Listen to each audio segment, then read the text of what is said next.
Ang sikat ng araw sa katanghalian ay tila mga karayom na tumutusok sa bala. Ang mga kalsada sa gilid ng lungsod Quezon ay balot sa alikabok, sa ingay ng mga busina, at sa pinaghalong amoy ng gasolina at pritong pagkain mula sa mga maliliit na karinderya sa bangketa. Sa gitna ng kaguluhang iyon, isang dalagita ang dahan-dahang naglalakad, asan-pasan ang isang malaking sako sa kanyang likuran. Maliit ang kanyang pangangatawan, ang mukha'y maputla at nababalutan ng dumi, at ang damit ay halatang luma at may punit sa ilang bahagi. Siya si Lina, isang dalagang nasa 19 na taong gulang na araw-araw kumakayod sa pamamagitan ng pangangalakal ng basura. Bago pa man sumikat ang araw tuwing umaga, gising na si Lina mula sa kanilang maliit na barong-barong sa likod ng Balintawak Market. Naghuhugas siya ng mukha gamit ang malamig na tubig mula sa poso, pagkatapos ay inihahanda ang kanyang malaking sako, ang sipit na gawa sa bakal, at ang lumat-kupas na sombrerong pamana ng kanyang yumaong ama. Mula nang pumanaw ang kanyang ama 2 taon na ang nakalipas dahil sa isang aksidente sa construction site, tuluyang nagbago ang buhay ni Lina. Ang kanyang ina, na dating mananahi lamang sa bahay, ay nagkasakit dahil sa matinding pagdadalamhati at ngayon ay mas madalas na nakahiga na lamang. Mula noon, si Lina na ang naging haligi ng kanilang tahanan, nag-ipon ng mga bote, lata, at plastik na ibebenta sa junk shop. Ngunit sa kabila ng hirap ng buhay, hindi pangkaraniwan si Lina. Sa likod ng kanyang balat na sunog sa araw at mga kamay na makapal sa kalyo, taglay niya ang isang pambihirang talino at katatagan ng loob. Madalas siyang magbasa ng mga lumang libro na napupulot niya sa basurahan. Kung minsan, kapag sinuswerte, nakakahanap siya ng mga lumang nobela o dyaryo at binabasa niya ito ng may pananabik. Sa kaibuturan ng kanyang puso, pangarap ni Lina na makapag-aral sa kolehiyo at maging isang taong may pakinabang sa lipunan. Hindi lamang isang hamak na mga ngalakal na mababa ang tingin ng mga tao sa paligid. Subalit sa araw na iyon, isang di inaasahang pagtatagpo ang magpapabago sa landas ng kanyang buhay. Sa isang malaking kanto malapit sa palengke, abala si Lina sa pagpulot ng mga plastik na bote sa gilid ng bangketa. Maingat siyang gumigilid upang hindi makasagabal sa mga sasakyan. Ngunit bigla, isang malakas na sigaw ang bumasag sa ingay ng paligid. "Hoy, anong ginagawa mo dyan?" "Ha?" Ang malakas na boses na iyon ay pag-aari ng isang pulis na nakauniporme. Siya si Police Corporal Berto, isang miyembro ng kapulisan na kilala sa pagiging arogante at mahilig mang-api ng mga maliliit. Katatapos niya lang kumain sa isang karinderya at nakita niya si Lina na nagkakalkal malapit sa isang maliit na parke. Mayabang siyang lumapit habang nakapamiwang. Nagulat si Lina, ngunit sinubukan pa ring maging magalang. "Namumulot lang po ng bote, sir. Hindi naman po ako nakakaabala." Ngunit tiningnan siya ni Berto nang may pang-iinsulto. "Boat? Akala mo ba basurahan itong lugar na to? Nagkakalat ka lang. Mambobot ka talaga." Ilang dumadaan ang napatingin sa kanila. Ang iba'y nanonood na may awa, habang ang iba'y tahimik lang. Kinagat ni Lina ang kanyang labi para pigilan ang kahihiyan. Ngunit hindi doon natapos ang pulis. Sinipa nito ang sakong dala ni Lina, kaya't kumalat ang laman nito. Nagsiliparan sa kalsada ang mga bote, lata at plastik. "Linisin mo lahat yan. Kung hindi, dadalhin kita sa presinto." Yumuko si Lina, halos tumulo na ang kanyang mga luha. Pero may kung anong nag-udyok sa kanya na huwag manahimik. Tumingin siya kay Berto, ang kanyang mga mata ay nagpapakita na ng tapang. "Sir, mambobot po ako, pero hindi ako magnanakaw. Nagtatrabaho po ako ng marangal. Ang mga to, kinukuha ko sa basurahan, hindi sa parke. Kung magagalit po kayo, doon po sa mga nagtatapon kung saan-saan, hindi po sa akin." Nagsimulang magbulungan ang ilang tindera sa paligid. May ilan na marahang tumango, tila sumasang-ayon sa sinabi ni Lina. Ngunit lalong nagalit si Berto dahil pakiramdam niya ihinahamon ng isang hamak na dalaga ang kanyang otoridad. "Aba't sumasagot ka pa? Gusto mo pusasan kita?" Mabilis na hinablot ni Berto ang braso ni Lina. Napasuray ang dalaga at muntik ng matumba. Nagsimula nang mag-alala ang mga tao sa paligid. Isang ale na nagtitinda ng banana Q ang mahinang sumigaw, "Sir, dahan-dahan naman. Bata lang yan." Ngunit hindi sila pinansin ni Berto. Kinalagkad niya si Lina patungo sa patrol car na nakaparada sa malapit. Subalit bago sila makarating doon, napatingin si Lina sa direksyon ng isang maliit na kainan at nakita ang isang lalaking nasa katanghaliang gulang na nagmamasid mula sa malayo. Ang lalaki ay nakasuot ng malinis na polo, kalmado ang mukha, ngunit matalim ang tingin. Lingid sa kaalaman ni Lina, kilala siya ng lalaking iyon at alam kung sino talaga siya. Ilang sandali pa, habang halos maipasok na ni Berto si Lina sa sasakyan, lumapit ang lalaki. "Excuse me, Police Corporal," sabi nito sa isang magalang ngunit may otoridad na tono. "Maaari ko bang malaman kung ano ang kasalanan ng dalagang ito para dalhin sa presinto?" Sumulyap si Berto ng may kayabangan. "Nagkakalat po sa parke itong batang to, sir. Nagpapanggap na namumulot ng bote pero ginugulo lang ang lugar. Bibigyan ko lang ng leksyon." Umiti ng bahagya ang lalaki. "Kung ganoon, ako na ang mananagot. Ang parking iyan ay nasa ilalim ng jurisdiksyon ng aming tanggapan. Wala siyang ginagawang masama." "Tanggapan? Sino po ba kayo, sir?" tanong ni Berto na maihalong paghamon. Dumukot ang lalaki sa kanyang pitaka at naglabas ng isang opisyal na li. Nakatatak doon ang malaking logo ng Philippine National Police, ZI, kumpleto sa pirma ng Regional Director. "Ako si Police Major Armando Cruz, Intelligence Division." At nagkataon lang, kilala ko ang dalagang ito. Agad na namutla ang mukha ni Berto. Napalunok siya, at ang kamay niyang nakahawak pa rin sa braso ni Lina ay dahan-dahang bumitaw. Pasensya na po, Major. Hindi ko po alam na." "Siyempre hindi mo alam," putol ni Major Armando ng mahinahon. "Dahil ang tiningnan mo lang ay ang marumi niyang damit at ang malaki niyang sako. Pero kung mas mapanuri ka, malalaman mong hindi siya basta-basta." Nagtatakang napatingin si Lina. Hindi niya maintindihan kung bakit siya ipinagtatanggol ng ganoon ni Major Armando. Hindi naman sila magkakilala, bagamat ilang beses na niyang nakitang dumadaan ang lalaki sa paligid ng palengke. "Paumanhin po, sir," mahinang sabi ni Lina. "Hindi ko po kayo kilala, pero salamat po sa pagtulong ninyo." Ngumiti si Armando. "Hindi mo kailangang magpasalamat, Lina. Kilala ko ang ama mo, si Tomas. Tinulungan niya ako noong nasa lumang presinto pa ako. Alam kong anak ka niya." Tumulo ang luha ni Lina. Narinig niyang muli ang pangalan ng kanyang ama. Isang pangalan na bihira nang mabanggit sa lugar na iyon. Ang lalaking tumulong pala sa mga pulis na mahuli ang mga magnanakaw sa construction site noon ay kilala sa pagiging matapat at matapang. At ngayon, ang anak niya ay nakatayo sa harap ng taong minsan nang tinulungan ng kanyang ama. Dahil sa matinding hiya, sinubukan ni Berto na ayusin ang kanyang kilos, ngunit huli na ang lahat. Nagsimula na namang magbulungan ang mga tao sa paligid. Ngayon, hindi na para kaawaan si Lina, kundi para pagsismisan ang pulis na umabuso sa kapangyarihan. Anak pala ng mabuting tao. Hindi basta-basta. Mga pulis talaga ngayon, porket naka-uniforme, kung umasta akala mo kung sino. Ang mga bulungan ay lalong nagpabalisa kay Berto. Ngunit nanatiling kalmado si Armando. Tinitigan niya ito ng mariin at sinabing, "Tandaan mo, Berto, ang tungkulin natin ay magprotekta, hindi mang-api. Kung nakalimutan mo na ang kahulugan niyan, baka kailangan mong bumalik sa ethics training." Namula ang mukha ni Berto, ngunit hindi siya nangahas na sumagot. Yumuko na lamang siya, tinitiis ang matinding kahihiyan.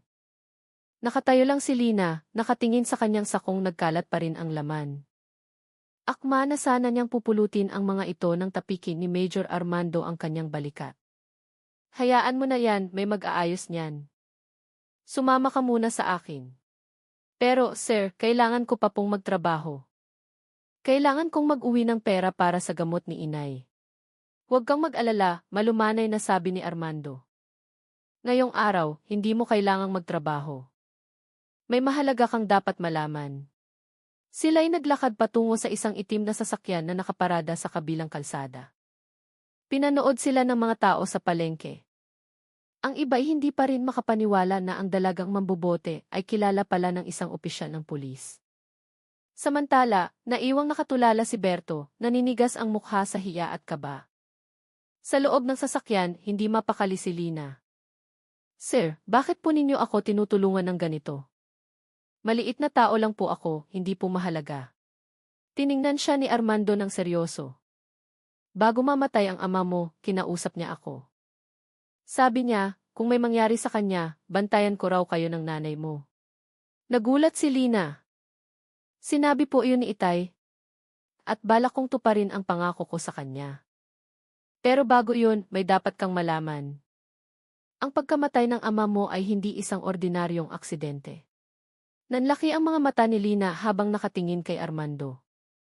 Ano po ang ibig ninyong sabihin? Huminga ng malalim si Armando. May mga taong naglagay sa kanya sa kapahamakan. At hanggang ngayon, malaya pa rin ang taong iyon at baka nga malapit lang sa iyo. Dahan-dahang umandar ang sasakyan, iniwan ang palengke at ang lahat ng ingay nito. Sa mukha ni Lina, mababakas ang pinaghalong takot, galit at pagtataka. Hindi niya alam na ang araw na iyon, ang araw kung saan halos mapahiya siya sa harap ng maraming tao, ay siya palang simula ng isang malaking katotohanan na babago sa kanyang buhay magpakailanman. Ang itim na sasakyan ay marahang dumausdos sa mga kalsada ng lungsod Quezon na nagsisimula ng magsikip pagsapit ng hapon. Mula sa bintana, pinagmasdan ni Lina ang mga taong abala sa kani-kanilang buhay. Hawak pa rin niya ang kupas na sombrero ng kanyang ama, ang nag-iisang bagay na lagi niyang dala saan man magpunta. Sa kanyang tabi, seryoso ang anyo ni Major Armando Cruz, ngunit paminsan-minsan ay sumusulyak siya kay Lina na may bahid ng awa. Nanatiling tahimik ang dalaga, ang mukha'y puno pa rin ng malaking tandang pananong. Ang mga sinabi ni Armando kanina ay umalinggaw sa kanyang isipan, ang pagkamatay ng ama mo ay hindi isang ordinaryong aksidente. Sir, sa wakas ay nagsalita si Lina. Pakipaliwanag po. 2 taon ko na pong iniisip kung bakit parang may mali. Pero ayaw pong magkwento ni Inay. Totoo po bang pinatay si Itay? Tumingin si Armando sa daan. Hindi ko masasabing pinatay ng walang ebidensya. Pero alam kong may tinatago noong panahong iyon. Ang aksidente sa construction site kung saan nagtatrabaho ang ama mo ay masyadong malinis para masabing nagkataon lang. Kumunot ang noo ni Lina. Ibig ninyo pong sabihin, may nagsadya ng aksidenteng iyon? Mahinang sagot ni Armando. At hinala ko, ang taong responsable ay nasa loob mismo ng kapulisan. Ang mga salitang iyon ay nagpanginig sa dibdib ni Lina. Kailan may hindi niya naisip na ang institusyong dapat nagpoprotekta sa mga mamamayan ay maaaring siya palang pinagmulan ng pagdurusa ng kanilang pamilya. Ilang minuto ng katahimikan ang lumipas bago huminto ang sasakyan sa harap ng isang simpleng bahay na malinis at nasa dulo ng isang maliit na eskinita. Pinababa ni Armando si Lina. Ito ang bahay ko. Huwag kang mag-alala, ligtas ka rito. Pwede ka munang magpahinga. Magalang na tumanggi si Lina. Nahihiya po ako, sir.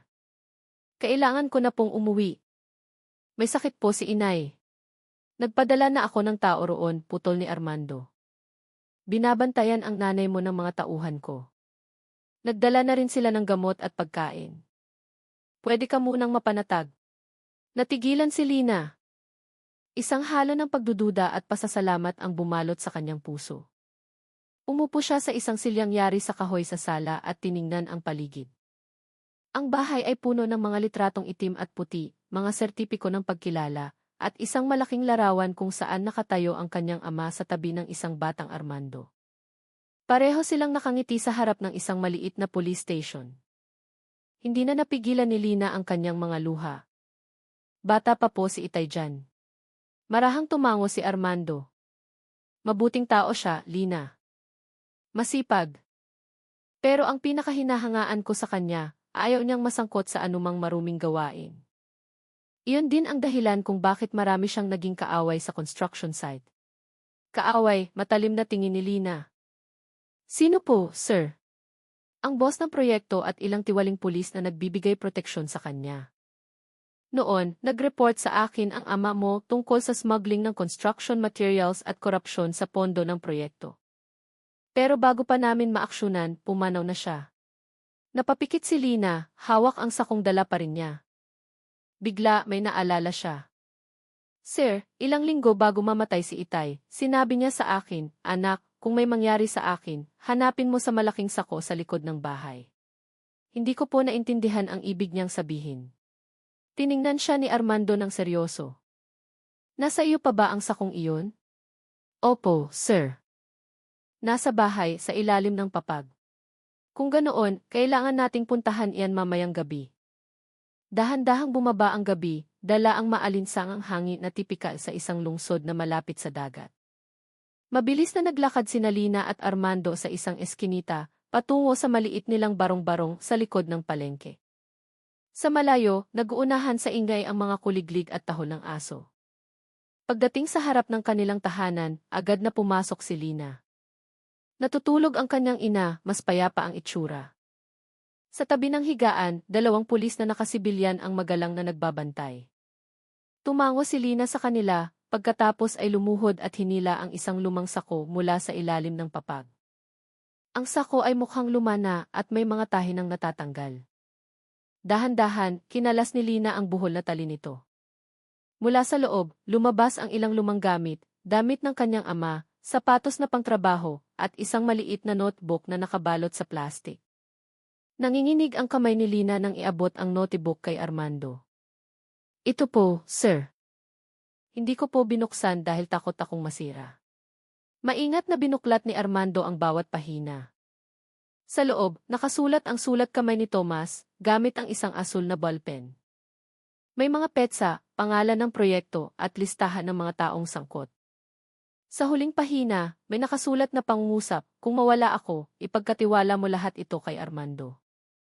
May isang pangalan siyang dapat malaman, Berto. Napatingin si Lina sa sulat, nanigas ang kanyang mukha. Berto. Ibig sabihin, yung pulis kaninang umaga. Kinuyom ni Armando ang kanyang kamao. Si Corporal Berto ay dating nakatalaga sa lugar na iyon. Ngayon, naiintindihan ko na kung bakit ganoon na lang ang reaksyon niya nang makita ka. Natakot siyang may alam ka. Tumayo si Armando, matigas ang ekspresyon ng mukha.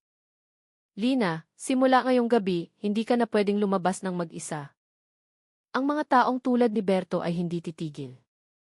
Pero maniwala ka, bubuksan ko ang lahat ng ito. Gusto ko pong tumulong, sir, matatag na sabi ni Lina. Hindi po ako natatakot. Namatay ang ama ko dahil sa kanila. Hindi po ako mananahimik. Tinitigan siya ni Armando ng matagal, pagkatapos ay bahagyang umiti. Anak ka nga ni Tomas. Nang gabing iyon, gumawa sila ng kopya ng mga tala sa notebook. Itinago ni Armando ang orihinal sa isang safe sa kanyang bahay. Samantala, umupo si Lina sa tabi ng kanyang natutulog na ina. Tinitigan niya ang mukha nito at bumulong, Inay, ipagdasal niyo po si Lina. Hahanapin ko po ang katotohanan para kay Itay. Kinabukasan, mabilis na kumalat sa palengke ang balita tungkol sa dalagang mambobote na sinigawan ng pulis. Nagsimulang magbulungan ang mga tao na ang dalaga pala ay anak ng taong dating tumulong sa kapulisan. Samantala, si Berto, na nanganganib ang posisyon, ay sinubukang alamin kung sino ang nagpakalat ng kwento. Sa presinto, kausap ni Berto ang 2 kasamahan. Kailangan nating patahimikin ang batang iyon. Pag nakuha ni Armando ang notebook ni Tomas, tapos na tayo. Pero boss, sabi ng isa sa mga tauhan niya, gagalawin pa ba natin yung babae? Marami nang nakakaalam sa nangyari kahapon.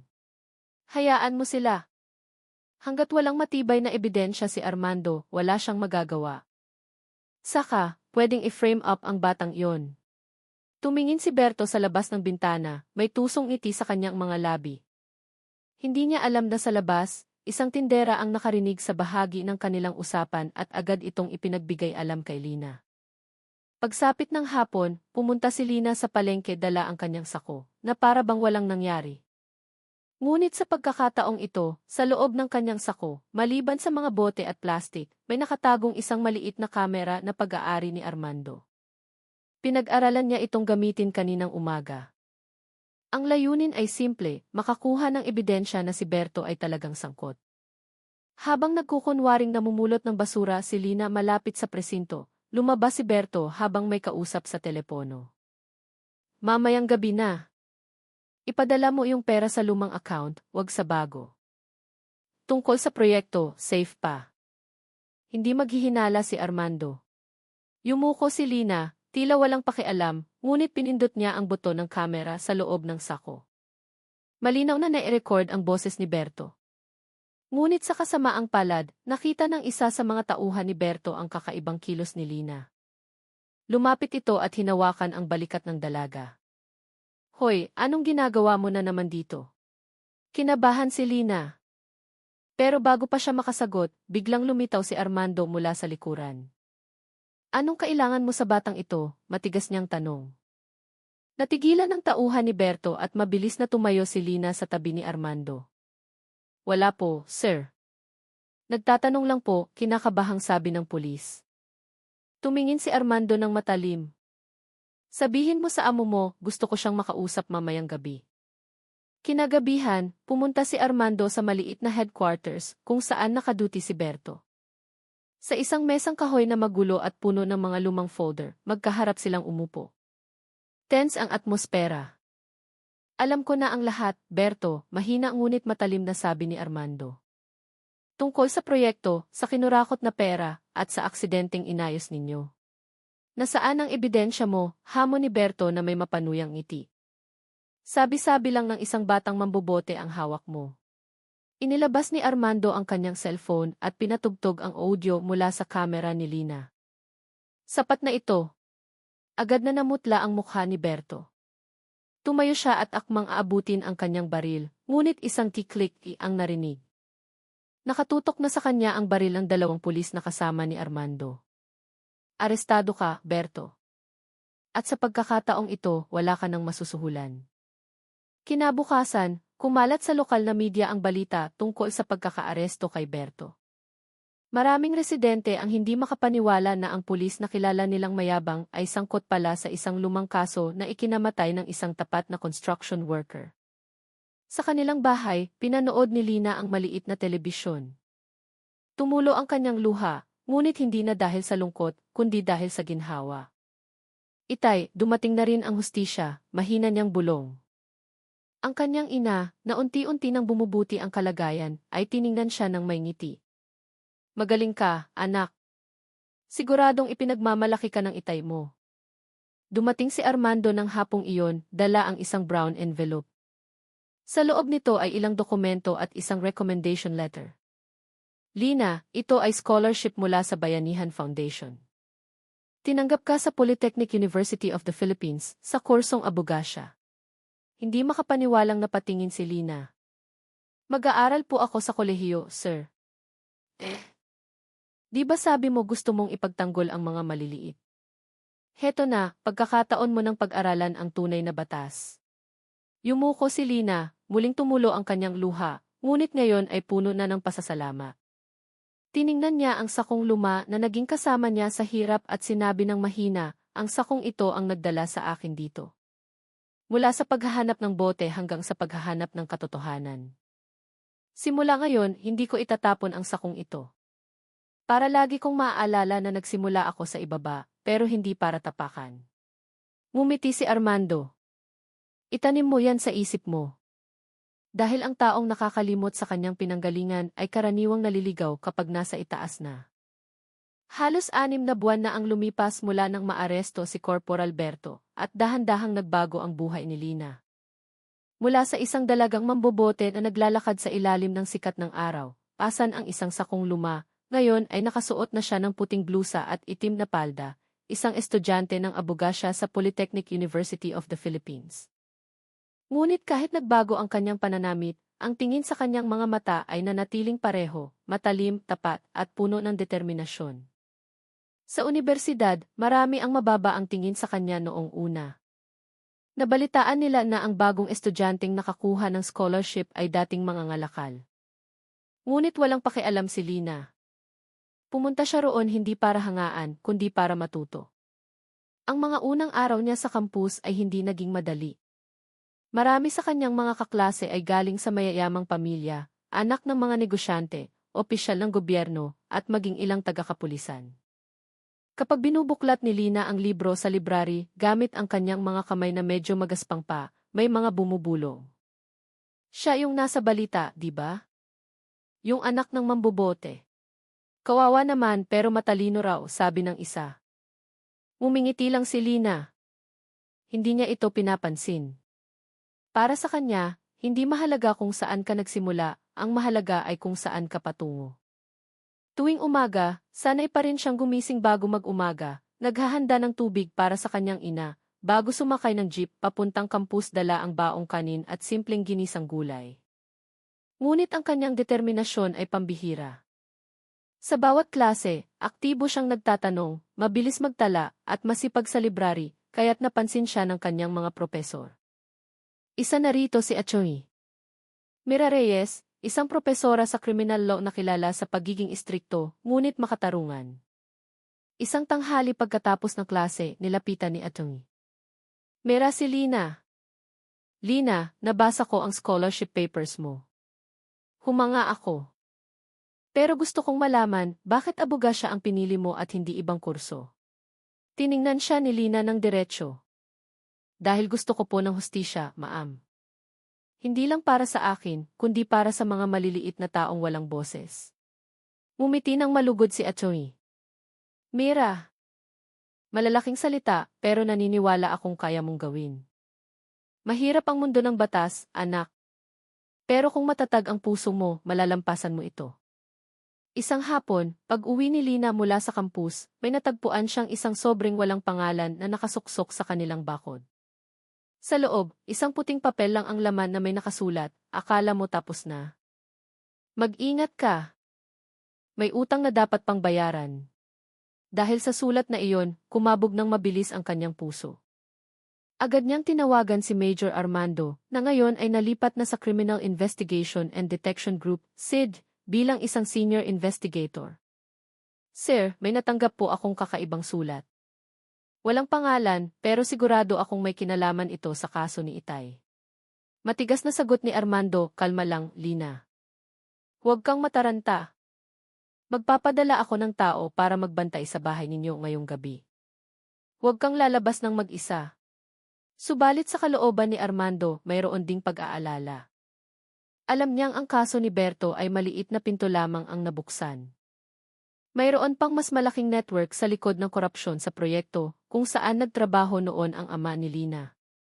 At isa sa mga malalaking pangalan na hindi pa nagagalaw ay si Police Colonel Rodrigo Santos, ang dating hepe ni Berto, na ngayon ay nasa Maynila na at kilalang tuso at maimpluwensya.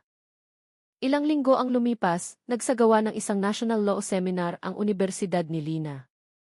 Ang pangunahing tagapagsalita ay si Colonel Rodrigo Santos mismo, na inimbitahan bilang panauhing pandangal.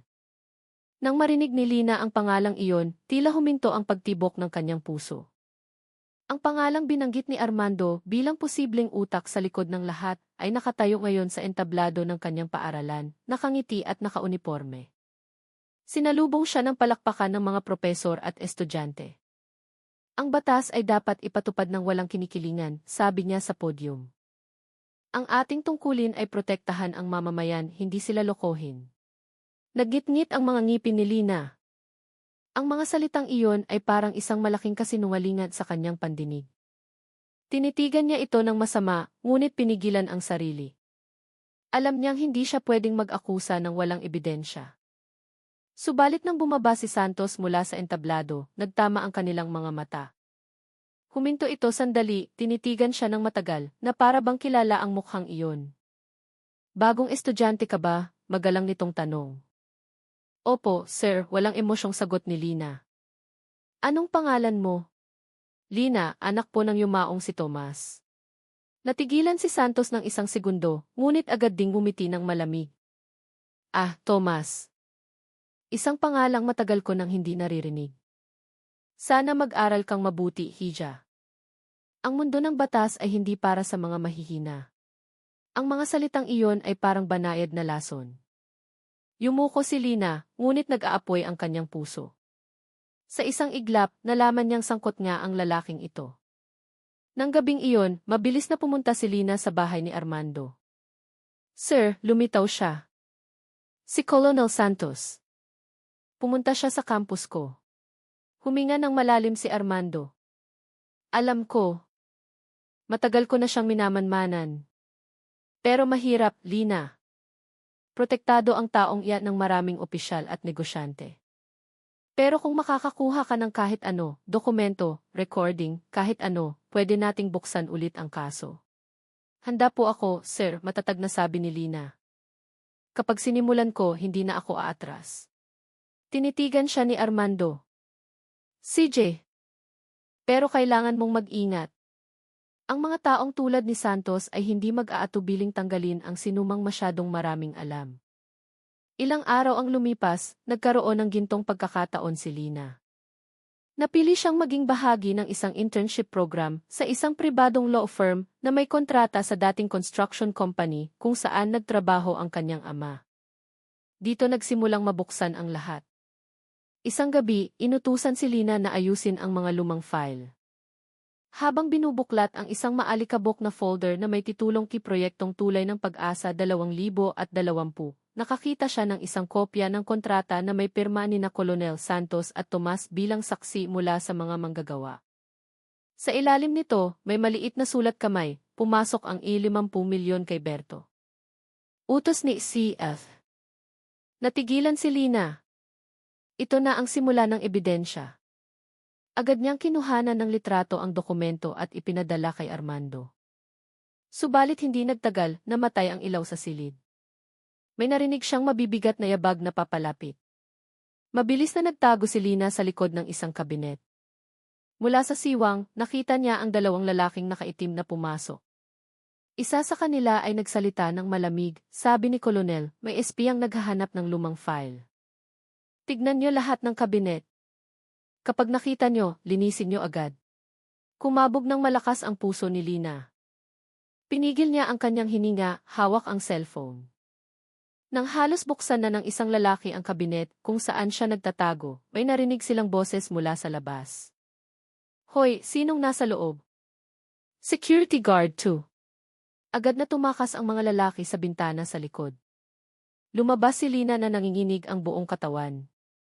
Sa labas, isang gwardiya ang nakatayo hawak ang flashlight. Okay ka lang, Ineng? Opo, kuya. Naghahanap lang po ng file. Kinabukasan, dumating si Armando na seryoso ang mukha. Sinwerte ka, Lina. Ang mga taong yon ay halatang hindi basta-basta. Pero ang litratong ipinadala mo ay napakahalaga. Sapat na yan para buksan ulit ang investigasyon. Pero kung malaman nilang ako ang kumuha, alam na nila, putol ni Armando. Kaya kailangan ka naming protektahan.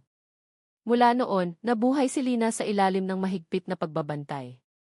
Pansamantala siyang lumipat sa isang witness protection safe house sa kalapit na probinsya, ngunit patuloy pa rin sa pag-aaral ng mailihim na bantay.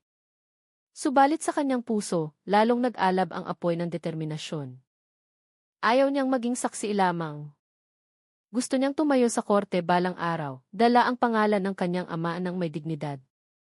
Ang balita tungkol sa korupsyon sa proyektong Tulay ng Pag-asa ay nagsimulang lumabas muli sa lokal na media matapos isumite ni Armando ang mga dokumento sa Anti-Corruption Unit. Ngunit maraming balita ang minanipula na para bang tapos na ang kaso. Alam ni Lina na may malakas na puwersang sumusubok na takpan ito muli. Kaya't gumawa siya ng isang matapang na hakbang, ginamit niya ang boses ng mga estudyante. Kasama ang kanyang mga kaibigan, bumuo siya ng isang forum sa kampus na may temang kibatas para sa mga karaniwan. Ikinuwento niya kung paano ang kanyang ama, isang tapat na manggagawa, ay namatay dahil sa pagtangging sumali sa korupsyon. Nanginginig ang boses ni Lina sa harap ng mikropono, ngunit bawat salita ay tumatago sa puso. Sabi ng marami, bulag daw ang hustisya. Pero para sa akin, hindi. Nagbubulag-bulagan lang ang hustisya dahil tinatakpan ng pera at kapangyarihan ang mga mata nito. Ayaw kong manahimik. Dahil kung ang mga maliliit na tulad ko ay mananahimik, ang hustisya ay mananatiling salita lang sa libro, hindi katotohanan sa kalsada.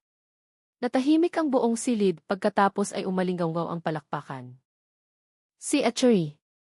Mira, ang propesor na nagbigay sa kanya ng inspirasyon, ay tumayo at nagsabi, ito ang tunay na batas. Hindi lang teorya, kundi katapangan. Ngunit sa isang sulok, may isang lalaking matalim ang tingin, isang tauhan ni Santos. Agad siyang nagpadala ng mensahe sa kanyang cellphone. Boss, nagsalita ang babae sa publiko. Alam na ng lahat. Kinagabihan, mas maagang umuwi si Lina. Ngunit sa isang eskinita, dalawang motorsiklo ang gumikit sa kanya. Sumigaw ang isa sa mga sakay, "Masyado ka nang madaldal, ha?" Bago pa siya makaiwas, sinipa nila ang bisikletang sinasakyan niya. Nahulog si Lina, nagdugo ang kanyang tuhod. Ngunit nang akmang lalapitan na nila siya, umalinggaw ang sirena ng pulis. Isang itim na sasakyan ang lumitaw sa dulo ng kalsada. Mabilis na lumabas si Armando at ang kanyang team. Tumakas ang mga salarin, ngunit isa ang nahuli. Sa kanyang bag, nahanap ang isang cellphone na may huling mensahe mula sa contact na ECA. Siguraduhing manahimik ang babae ngayong gabi. Tinitigan ni Armando ang screen. Si Rodrigo Santos. Sa wakas, may direct evidence na tayo. Isang linggo ang lumipas, malaking balita ang bumulaga sa telebisyon. Si Colonel Rodrigo Santos ay iniimbestigahan dahil sa pagkakasangkot sa korupsyon at sa pagkamatay ni Tomas, ang construction worker. Pinanood ito ni Lina sa sala kasama ang kanyang ina. Tumulo ang luha sa kanyang mga pisngi, ngunit hindi dahil sa lungkot, kundi dahil sa tagumpay. "Itay, hindi na sayang ang laban mo," bulong niya. Dumating si Armando ng hapong iyon, dala ang magandang balita. Nakaditain na si Santos at nagsisimula ng manghina ang mga koneksyon niya. "Nakatulong ka na mabuksan ang isang malaking pinto, Lina. Oras na lang ang hinihintay." Ngumiti si Lina. "Tinatapos ko lang po ang sinimulan ni Itay." Tiningnan siya ni Armando ng may paghanga. "At ginawa mo ito ng mas matapang kaysa kaninuman." Ilang buwan ang lumipas, ginawaran si Lina bilang isa sa mga the most inspiring students ng bansa. Dahil sa kanyang katapangan na ilantad ang isang malaking kaso, sa entablado, nagsalita siya sa harap ng daan-daang tao. "Hindi po ako espesyal. Isa lang po akong batang namumulot ng bote sa kalsada. Pero natutunan ko ang isang bagay, ang katotohanan ay hindi nabibili at ang hustisya ay ipinaglalaban, hindi hinihintay." Umalinggaw ang palakpakan. Ngunit sa likod ng mga ilaw, alam ni Lina na hindi pa tapos ang kanyang paglalakbay. Tumingin siya sa hinaharap, taglay ang isang pananampalatayang mas matatag kaysa dati. Nang umagang iyon, kakaiba ang simoy ng hangin sa lungsod Quezon. Malinis ang kalangitan, at ang mga ibon ay malayang lumilipad sa ibabaw ng gusali ng korte. Ngunit sa likod ng kapanatagan, ang kapaligiran sa loob ay puno ng tensyon. Ito ang araw ng unang paglilitis sa kaso ni Colonel Rodrigo Santos, ang pangunahing akusado sa kaso ng korupsyon sa proyektong Tulay ng Pag-asa at sa pagkamatay ni Tomas, ang ama ni Lina. Punong-puno ang silid hukuman. Mga mamamahayag, estudyante at mamamayan ang dumagsa. Sa gitnang hanay, nakaupo si Lina kasama ang kanyang ina at si Major Armando. Matatag ang itsura ni Lina. Kahit kumakabog ng malakas ang kanyang puso, alam niyang ang araw na ito ay hindi lang tungkol sa pagpaparusa sa isang opisyal, kundi tungkol sa pagbabalik ng dangal ng kanyang ama at pagbibigay boses sa mga maliliit na madalas kinalilimutan ng batas. Nang pumasok ang hukom, tumayo ang lahat. Sinimulang basahin ng piskal ang mahabang sakdal na naglalahad ng maling paggamit ng pondo, manipulasyon sa ulat ng aksidente, at pang-aabuso sa kapangyarihan ni Santos, kasama si Corporal Berto na nakakulong na. Bawat pangungusap ay nagpapanginig sa dibdib ni Lina. Paulit-ulit na binanggit ang pangalan ng kanyang ama, ang yumaong si Tomas, ang construction worker na tumangging pumirma sa pekeng ulat. Yumuko ang kanyang ina, tumulo ang luha. Ngunit hindi na ito luha ng pighati, kundi ng kaginhawaan. Nang tawagin ang mga saksi, unang tumayo si Armando. Matigas siyang nagsalita, ipinaliwanag kung paano niya natagpuan ang notebook ni Tomas at ang audio recording ni Berto na bumabanggit sa utos ni Isif. Pagkatapos, tinawag ng hukom ang huling saksi, Lina. Natahimik ang buong silid. Lahat ng mata ay nakatuon sa dalagang dahan-dahang lumakad papunta sa harap. Umupo siya sa upuan ng saksi, tiningnan ang akusadong si Santos na nakaupo at nakasuot ng uniforme ng preso, malamig ang ekspresyon. "Binibining Lina," sabi ng hukom, "pakipaliwanag kung paano mo nalaman ang koneksyon ng akusado sa pagkamatay ng iyong ama." Huminga ng malalim si Lina. "Hindi ko po alam noong una, kagalang-galang. Isa lang po akong batang mambobote na naghahanap ng pangkain. Pero binigyan po ako ng Diyos ng daan. Natagpuan ko ang notebook ni Itay sa mismong sako niya. Mula roon, nalaman kong hindi siya namatay dahil sa tadhana, kundi dahil sa katapatan. Natahimik ang lahat. Nagpatuloy si Lina, nanginginig ngunit malinaw ang boses. Maliit na manggagawa lang po ang ama ko, pero matapang siyang tumanggi na sumama sa pandaraya. At dahil doon, inayos nila ang lahat para siya ay manahimik. Pero nandito po ako hindi para maghiganti. Gusto ko lang po ng hustisya. Hindi para sa akin, kundi para sa lahat ng taong pilit na pinatahimik. Tinitigan siya ng hukom. Sa likod, abala sa pagsusulat ang mga mamamahayag, nangingilid ang luha. Yumuko si Santos, wala na ang kayabangan sa kanyang mukha. Nagtagal ang paglilitis, ngunit sa kalagitnaan nito, isang di inaasahang pangyayari ang naganap. Nang tawagin ang isa pang saksi, isang dating staff sa proyekto, bigla itong umiyak sa harap ng hukom. Hindi ko na po kaya, kagalang-galang. Alam ko po ang lahat. Si Colonel Santos po ang nag-utos na itago ang ulat.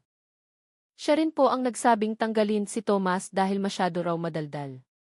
Biglang nagkagulo ang silid. Nagtakbuhan ang mga mamamahayag para kunan ang eksena.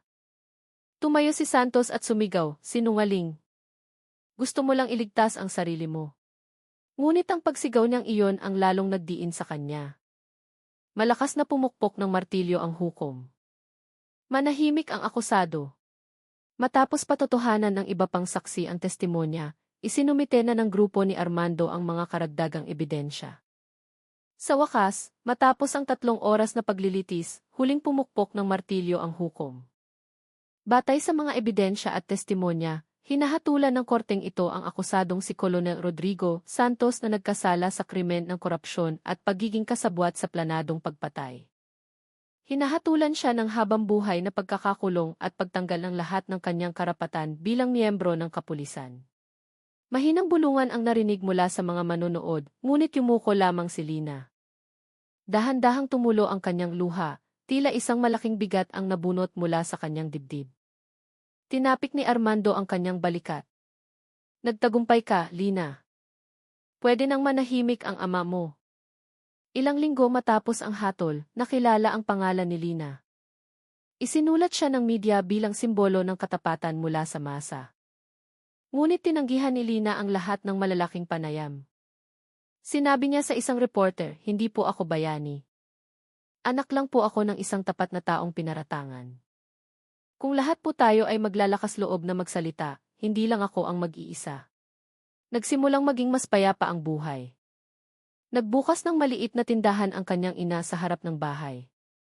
Kung minsan, tumutulong pa rin si Lina na mamulot ng plastik sa paligid ng palengke.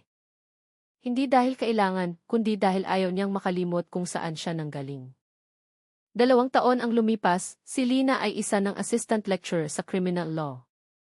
Sa harap niya, nakikinig ang mga bagong estudyante sa kanyang paliwanag tungkol sa etika at integridad. Tinitigan niya ang mga batang mukha na iyon ng may ngiti. Alam kong gusto ninyong maging abogado, piskal o pulis. Pero tandaan niyo ito, huwag ninyong kalimutan kung sino ang pinakakailangan ng batas. Hindi ang mayaman, hindi ang opisyal, kundi ang mga maliliit na taong madalas hindi naririnig ang boses. Nagtanong ang isang estudyante, Ma'am, ano po ang nagpatuloy sa inyo na lumaban noon, kahit malalakas ang kalaban ninyo? Natahimik si Lina sandali at sumagot ng malumanay, dahil alam kong ang katapatan, mag-isa ka man sa simula, siya pa rin ang tutulong sa iyo sa huli. Natahimik ang klase at isang marahang palakpakan ang narinig. Isang hapon, dumaan si Lina sa lumang palengke kung saan nagsimula ang lahat. Naglakad siya sa mga hanay ng tindahan na mas masigla at malinis na ngayon. Ilang tindera ang nakakilala at bumati sa kanya. Hoy, Lina! Bihira ka nang makita. Busy na, ano? Medyo po, aling nena. Pero hinding-hindi ko po malilimutan ang lugar na ito. Huminto siya sa mismong lugar kung saan siya sinigawan noon ni Berto, na ngayon ay nagdurusa sa mahabang sentensya. Doon, may isang batang lalaki na namumulot ng bote habang nakangiti. Nilapitan siya ni Lina. Dong, para saan yang iniipon mo? Para po tulungan si nanay, ate. Pambili ng bigas. Tumango si Lina, nangingilid ang luha. Kinuha niya ang kanyang pitaka at nag-abot ng ilang pirasong pera sa bata. Tulungan mo si nanay, ha? Pero wag mong kalimutan mag-aral. Kailangan ng mundo ng mga tapat na taong tulad mo. Tumango ang bata, umiti ng malapad at tumakbo palayo dala ang kanyang sako. Pinagmasdan ni Lina ang maliit na likod na iyon. Para niyang nakita ang sarili ilang taon na ang nakalipas. Kinagabihan, pag-uwi niya, iniabot ng kanyang ina ang isang dilaw na sobre. Galing sa kulungan, anak. May gusto raw mag-sorry sa iyo. Dahan-dahang binuksan ni Lina ang sobre. Sa loob, isang sulat na magaspang ang pagkakasulat. Lina, hindi ko alam kung babasahin mo ito. Ako si Berto. Humihingi ako ng tawad. Ako yung sumipa sa sako mo. Ako rin yung natakot sa katotohanan ng ama mo. Dito sa loob, naintindihan ko na ang ibig sabihin ng hustisya. Nagkamali ako. Pakisabi sa nanay mo, gabi-gabi kong ipinagdarasal na maging masaya ang pamilya ninyo. Mula sa taong dating ng api sa iyo, Berto.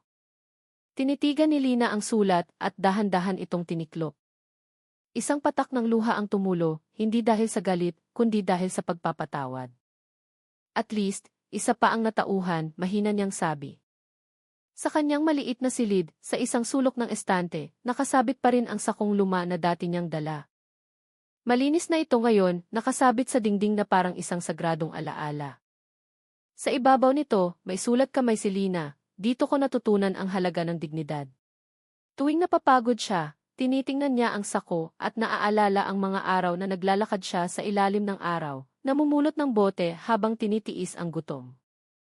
At napapangiti siya. Dahil sa pinakamababang lugar na iyon, natutunan niyang maging matatag. Ilang taon pa ang lumipas, si Lina ay isa ng ganap na public attorney. Nagbukas siya ng isang maliit na legal aid office sa Quezon City, tumutulong sa mga mahihirap. Araw-araw, tinatanggap niya ang mga taong may problema, mga obrero, tindera, biyudang nawalan ng lupa, at pinakikinggan sila ng may pasensya. Sa pinto ng kanyang opisina, may nakasulat sa isang simpleng tabla, Law Office of Attorney. Lina Tomas. Hustisya para sa lahat. Ang pangalan ng kanyang ama ay muling nabuhay, hindi sa lapida, kundi sa bawat laban ng maliliit na taong kanyang tinutulungan. Isang hapon, isang reporter ang dumating para interviewin siya. Attorney. Lina, ano po ang pinakamahalagang aral na natutunan ninyo sa inyong paglalakbay? Malumanay nang umiti si Lina. Na ang halaga ng isang tao ay hindi nasusukat sa kanyang damit, kundi sa kanyang puso. At kung minsan, itinatago ng Diyos ang mga dakilang tao sa likod ng isang lumang sako para matuto ang mundo ng pagpapakumbaba. Tumingin siya sa labas ng bintana, sa langit na namumula sa hapon. Ang tunog ng azan ay maririnig, tila isang panalangin nagbibigay kapayapaan. Sa liwanag ng takip-silim, ang anino ni Lina ay nakatayong matatag. Hindi na bilang isang dalagang mambobote, kundi bilang isang simbolo ng pag-asa. Dahil